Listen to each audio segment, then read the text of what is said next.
Look at your wrist right now. If your veins look blue or green, you've probably wondered what that says about you. If they seem to disappear entirely, you've wondered that too. And if someone once told you that blue veins mean cool undertones and green veins mean warm undertones, there's a whole conversation we need to have about what's actually happening under your skin, because the reality is stranger and more interesting than any color chart on the back of a foundation box.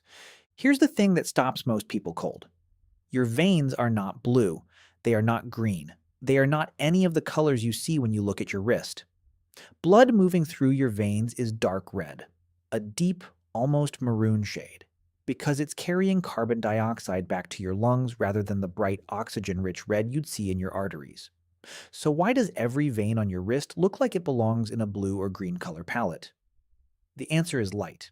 When light hits your skin, different wavelengths penetrate to different depths. Red light goes deep. Blue and green light bounce back near the surface.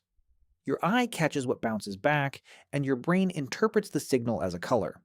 You're not seeing the vein, you're seeing the shadow of the vein filtered through layers of skin, fat, and the physics of how human vision processes contrast. It's an optical phenomenon, not a genetic fingerprint.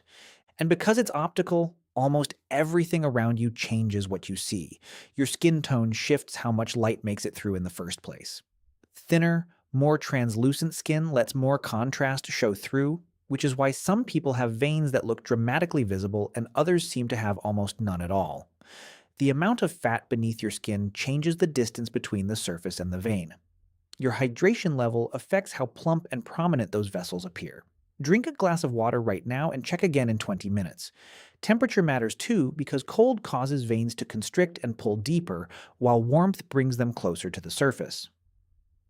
Even the lighting in the room you're sitting in is bending your perception. Natural daylight versus a yellow lamp versus a fluorescent office light will all make the same wrist look entirely different.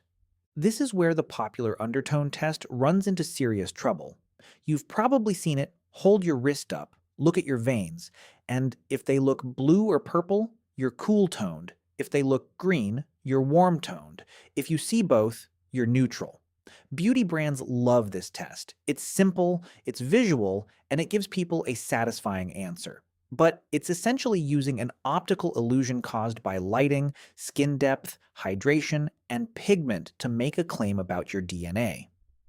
The test isn't entirely useless. There is a loose relationship between skin undertone and how veins appear. But calling it a genetic indicator treats a rough clue as hard science. It's the difference between noticing that tall parents often have tall children and claiming you can measure someone's exact genetic height potential by looking at their shoes. Now here's where it gets genuinely interesting, because inheritance does play a real role, just not in the way the vein color myth suggests. Skin pigmentation is one of the most studied traits in human genetics, shaped by multiple genes that interact to determine how much melanin your body produces and how it distributes. More melanin means more light is absorbed before it reflects back, which changes how visible underlying structures like veins appear. Skin translucency, the degree to which your skin lets light pass through, also runs in families. So does connective tissue structure, which affects how your skin sits over the vessels beneath it. If your mother's veins were prominently visible, there's a reasonable chance yours will be too, and that is a genetic story. But it's a story about pigmentation, tissue depth, and light interaction, not about whether your veins are blue or green as a category. So what does genuinely visible vein structure tell you? In most cases, it tells you exactly what the physics says. You have particular skin at a particular temperature in a particular light on a particular day. Veins that seem to appear or disappear based on the season, the time of day, or how much water you've had are doing exactly what veins are supposed to do. But there are moments when vein visibility shifts in ways that sit outside normal variation, when prominence increases rapidly, when patterns change, when visibility is accompanied by other changes in your body. That's the line between a quirk of optics and something worth actually paying attention to. Your wrist is giving you information. The question is whether you're reading the right signals, because the color of your veins is a story told by light and skin and physics. But what runs beneath the surface, the structure your body built, the traits it inherited, the systems keeping you alive right now, that's a different story entirely. and it's far more worth understanding. Here's what genetics is actually doing, and it's worth getting this right, because there's a gap between what your DNA genuinely controls and what the internet has decided your wrist veins secretly reveal about you.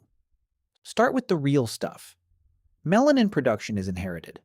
The genes you carry determine how much pigment your skin makes and how evenly it distributes across your body, and that directly changes how much contrast is visible between your skin surface and the structures below it.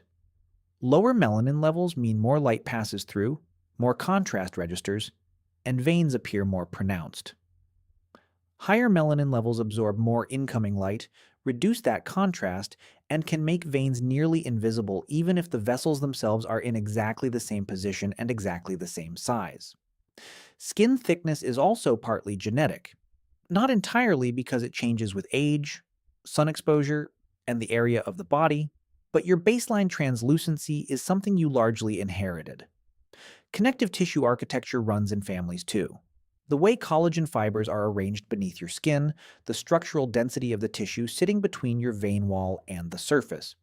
These have a genetic component, and they influence whether those vessels sit close enough to the surface to be optically visible.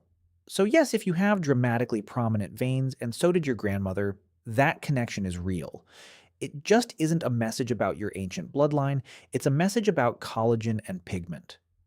Now here's where the story pivots, because genetics sets a range, and everything else in your life determines where inside that range you fall on any given day.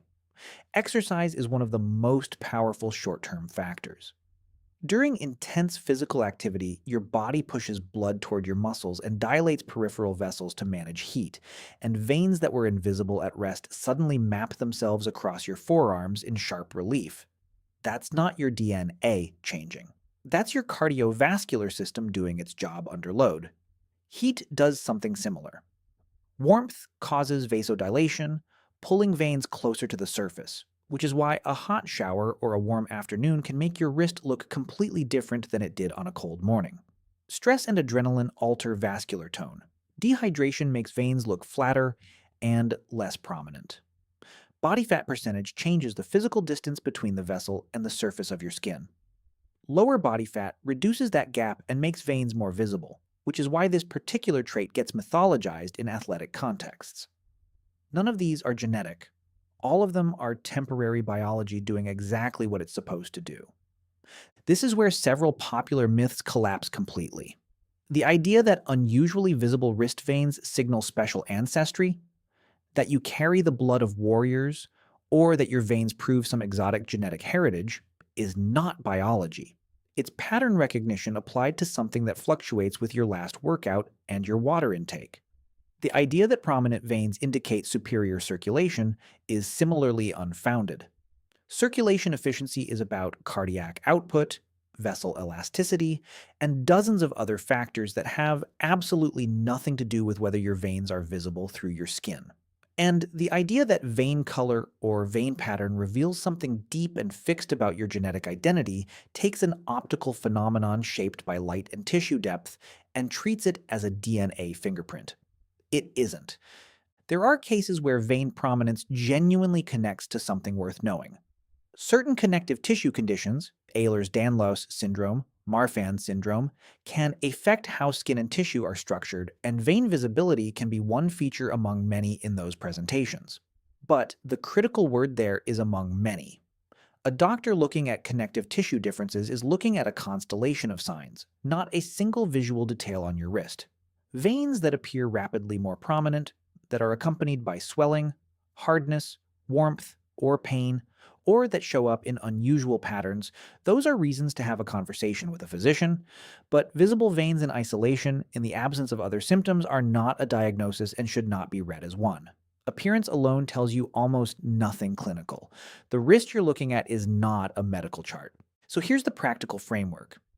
When you look at your wrist, you're seeing a combination of what you inherited, baseline pigment, tissue depth, connective structure, and what's happening right now, from your room temperature to your hydration to whether you just came from the gym.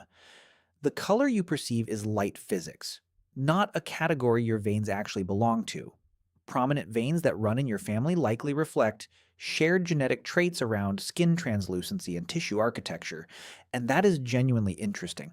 But it's interesting in the same way that inheriting your father's nose is interesting, as a biological inheritance, not as a portal to deeper genetic secrets. Your wrist veins are a real reflection of your biology. They just reflect more of your Tuesday afternoon than your ancestral DNA. Stay curious about what your body shows you. There's real science in there, and it's worth understanding, but don't let a visual trait become a verdict. The most honest thing your wrist can tell you is that genetics built the canvas, and everything you do every day is painting on top of it. What you see when you look down is both of those things at once, layered together, shifting constantly. That's not a disappointment. That's the actual story, and it's a much better one than the myth.